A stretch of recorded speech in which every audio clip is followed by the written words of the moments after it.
don't forget, in Texas, you can buy a temporary 3-day fishing license from the Texas Parks and Wildlife.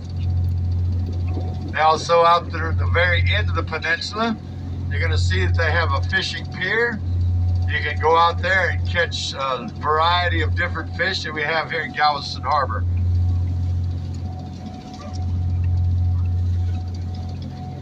And now you'll notice that red sign on that post, triangle with the number 2 on it. You're actually leaving the Galveston Harbor, and we're going into Lower Galveston Bay. Out here in Lower Galveston Bay, if you go to the left, keep going for about 50 miles, you'll be all the way into the Port of Houston. You turn right, go another 5 miles out that way, then you'll be in the Gulf of Mexico. You can see their ship is moving outbound right now towards the Gulf of Mexico. You can see that ferry is steaming across the bay and going into the Bolivar Landing. And I'll show you a little bit more about that later. But first I want to show you the main attraction out here in Galveston Bay, and that is virtually straight ahead right now. You're going to see what appears to be a shipwreck. And it's actually the only visible shipwreck that you're going to see in the Bay waterways here in Galveston. It is actually visible from above the water line. The story is that is the SS Selma, built in 1919 in Mobile, Alabama. And during that time, there's World War I was actually using all the available steel to build ships like, well, the USS Texas, New York class battleship.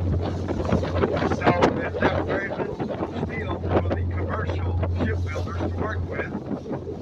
So a group of engineers decided they would design and build a ship, and built it out of concrete. You're thinking, well, concrete, that couldn't float.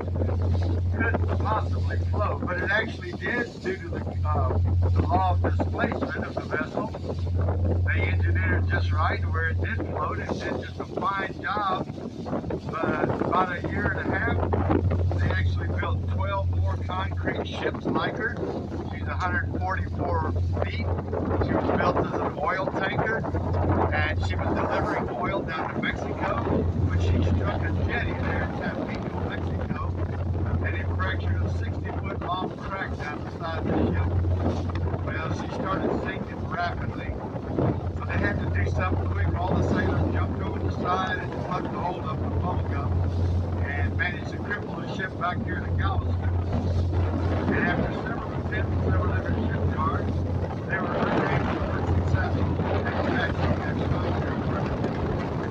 So the company decided that they would take a train over here to the side of the ship channel, and they would drive that ship over and let it rest here.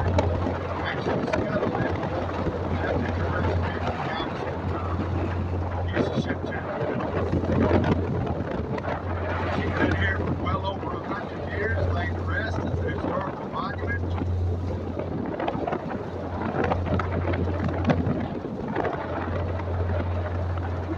Just looking at it, coming out here and seeing the Selma, the only other thing it's good for is it's actually a good fishing gear. It's over up here and creating a big smaller fish.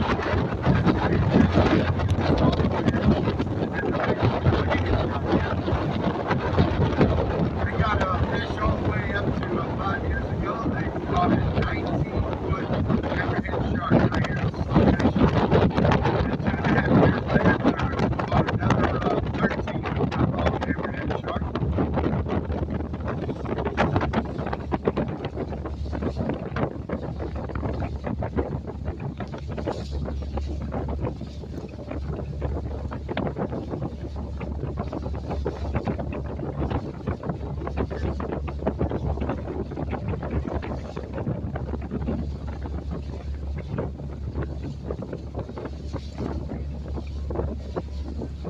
The SS Selma is pretty deteriorated now. It used to be a full-fledged oil tanker with a second deck and a wheelhouse on it. You can see it's all deteriorated down and a bunch of holes in the side. Back in the 40s, a guy named Frenchy LeBlanc decided he'd come out here and live, and he did for about 10 years. Until he just started losing his sight and got a little old and decided he better mosey on and move back to Galveston in town. And he did so. Local fishermen used to come out here and deliver food to him and different stuff, probably beer, who knows, he might have drank whiskey. Anyway, Carson LeBlanc finally moved into town. But they say if you come out here in a dark moonlit night and look through those giant holes in the side of the ship, that you can still see Frenchy LeBlanc sitting in there on a bucket cleaning fish. I don't know, I've never seen it. You may want to try it one night if you're out here. Frenchy LeBlanc, people. It is a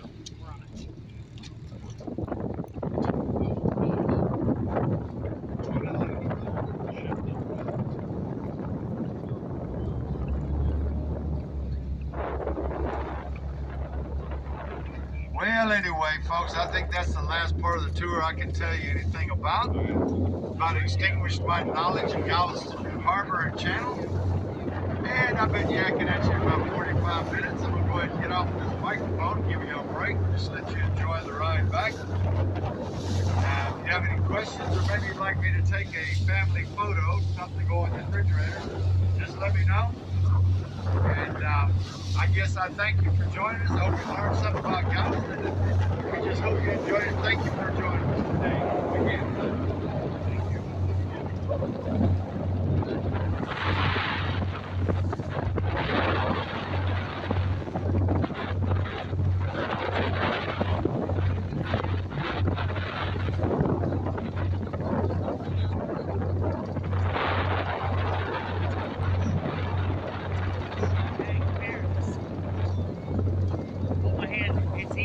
Down back here. It's on my head. Hey, it's okay. Hey, good.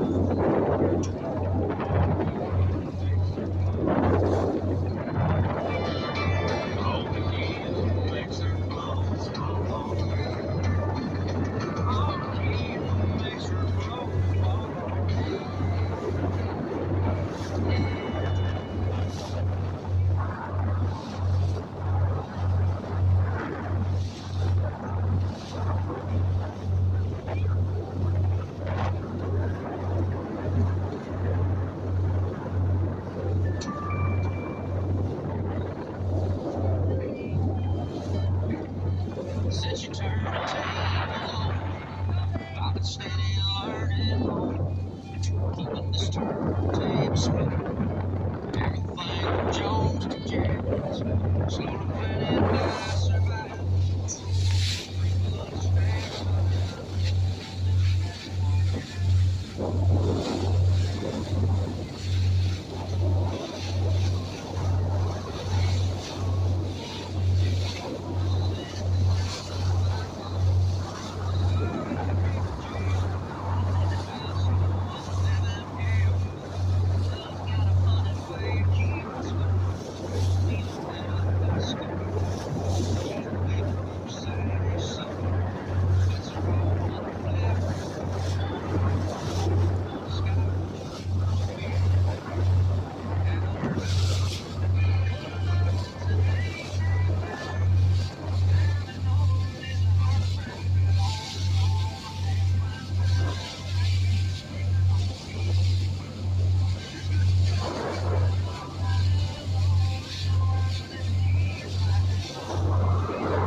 I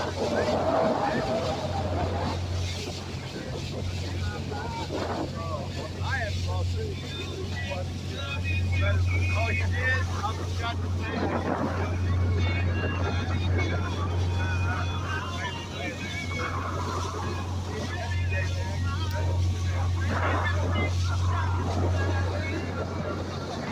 Hey, you know, we have